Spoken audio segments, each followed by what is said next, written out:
Hi friend, the शिक्षा channel में आपका स्वागत है। चलिए आज शुरू करते हैं वर्ल्ड ज्योग्राफी का पार्ट 4 टॉप 500 का।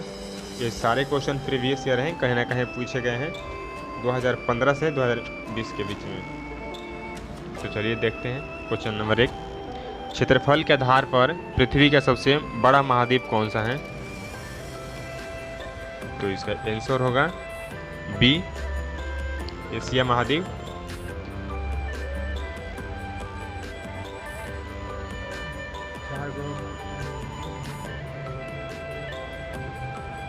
चार करोड़ 45,79,000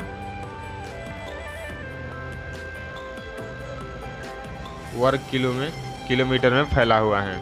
4,45,79,000 वर्ग किलोमीटर में। चलिए आगे देखते हैं। और सबसे छोटा पूछेगा तो ऑस्ट्रेलिया महाद्वीप होगा। चलिए देखते हैं क्वेश्चन नंबर 2।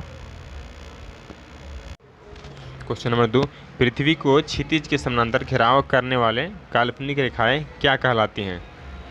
तो इसका आंसर होगा ए, अक्षांश कहलाती हैं। ये पूरब से, ये ग्लोब पर पूरब से पश्चिम की तरफ दर्शाई गए हैं। ये पूर्ण वृत्ताकार में मानी गए हैं। चलिए आगे देखते हैं क्वेश्चन नंबर 3। चलिए क्वेश्चन नंबर 3 देखते हैं। रेखांश की प्रत्येक डिग्री के लिए किसी जगह के स्थानीय समय में ग्रीनविच समय से कितना अंतर होता है?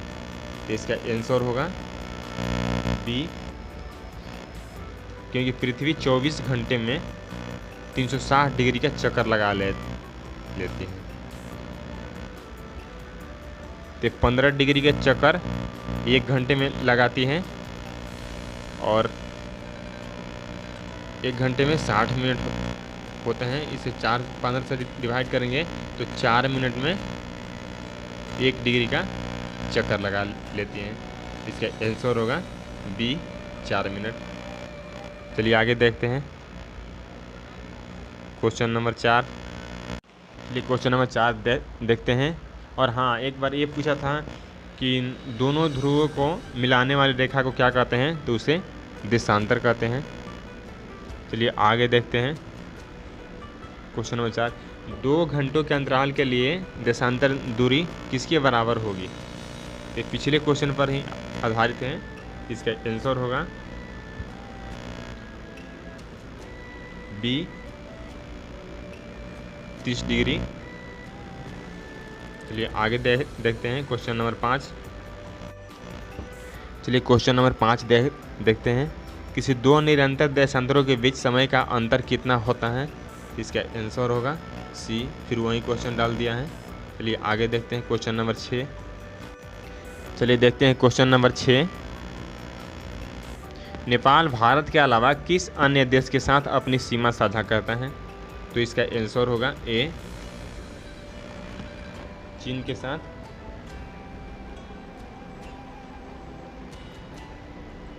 ये नॉर्थ साइड में, उत्तर साइड में चीन के साथ और तिब्बत के साथ साझा करता है।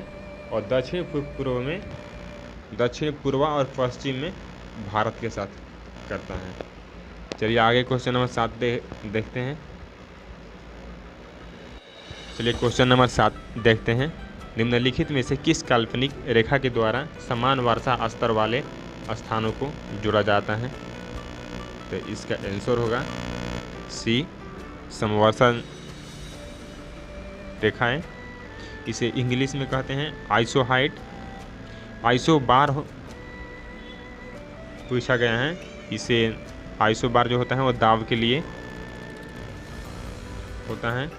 और एक बार पूछा गया है आइसो हेल, सूर्य के प्रकाश के लिए होता है। आइसो हेल सूर्य के प्रकाश के लिए। और एक बार आइसोथर्म पूछा गया है, ये तापमान से है। एक बार और हाइग्रोफाइट पूछा गया है, ये आर्द्रता से है। चलिए याद करें, इस पर ट्रिक भी बहुत अच्छा बना हुआ है, देख लीजिए एक बार, या खुद से बना लीजिएगा।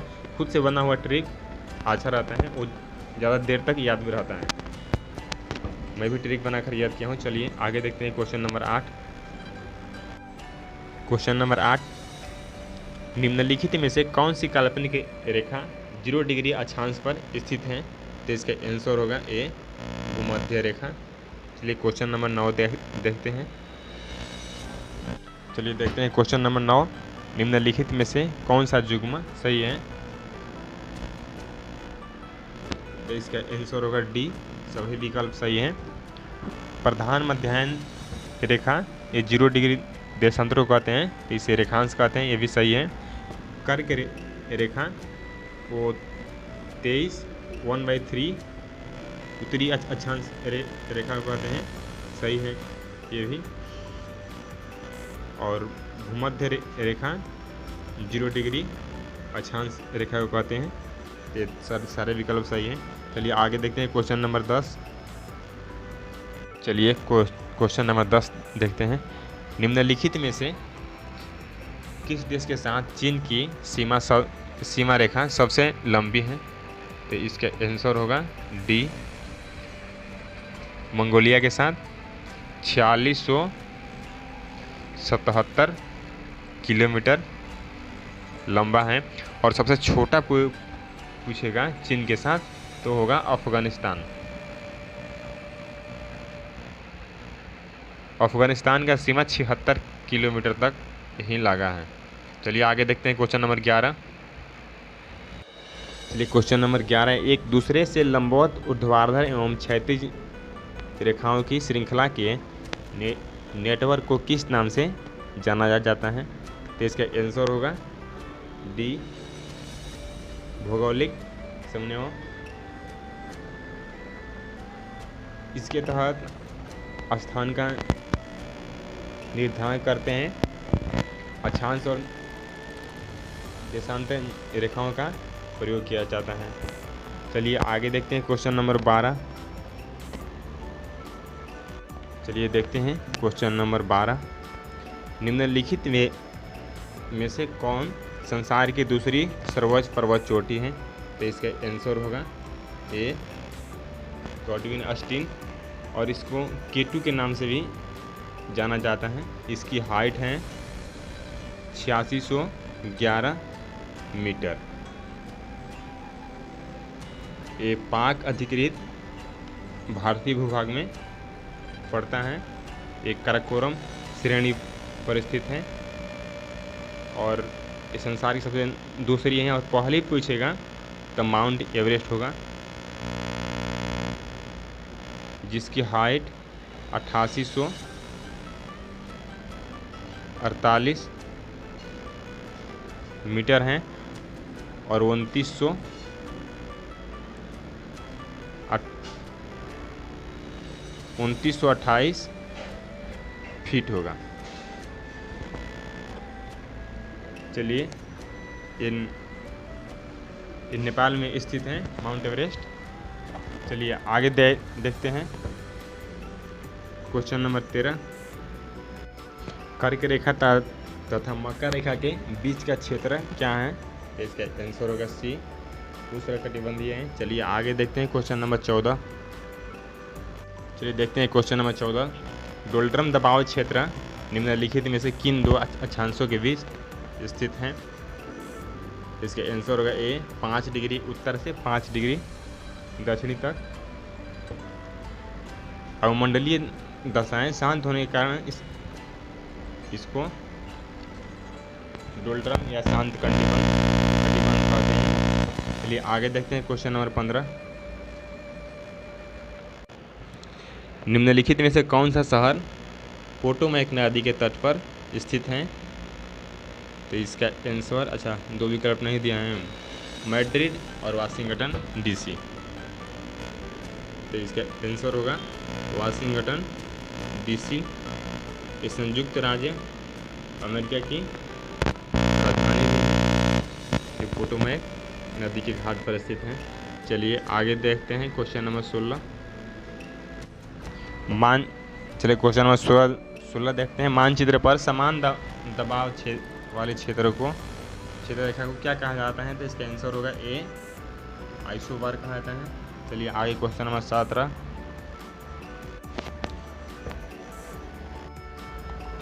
निम्नलिखित का मिलान कीजिए।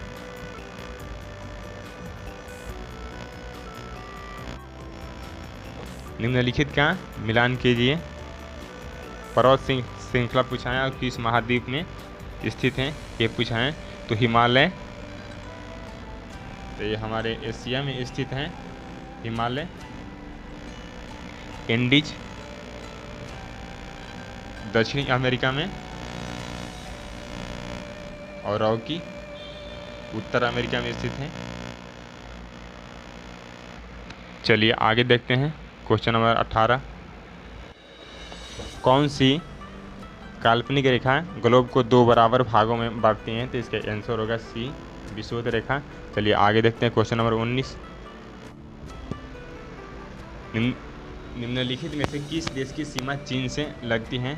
तो इसका आंसर होगा सी, वियतनाम से लगती हैं। चलिए आगे देखते हैं क्वेश्चन नंबर 20। चलिए देखते हैं क्वेश्चन नंबर 21। निम्नलिखित में से भारत का कौन सा पड़ोसी देश स्थल सीमा से घिरा हुआ नहीं है? तो इसका आंसर होगा ए, म्यांमार। ये बंगाल की खाड़ी तथा अंडमान सागर से घिरा हुआ है, बाकी सब स्थल सीमा से घिरा हुआ है। चलिए आगे देखते हैं क्वेश्चन नंबर 22।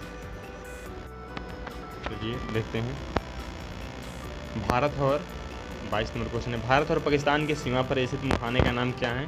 तो इसका आंसर होगा बी, सरक्रीक। ये 96 यानी 96 किलोमीटर लंबा भूभाग है। इसी पर भारत और पाकिस्तान का विवाद है। यह भारत के गुजरात के कच्छ को पाकिस्तान के सिंध प्रांत से पृथक करता है, यानी अलग करता है। चलिए आगे देखते हैं क्वेश्चन नंबर 23।